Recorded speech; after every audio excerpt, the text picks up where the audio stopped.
Žiūrėk, ką aš turiu. Ką aš turiu. O aš turiu nakirį peilį.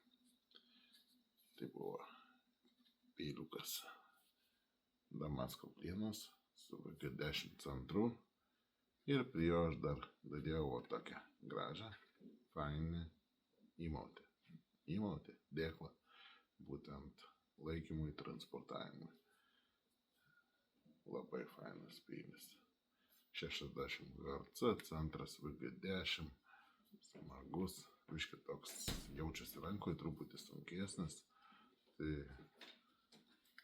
tokį va peilį šiandien galite laimėti, plus su dėklu, visai fainai atrodo.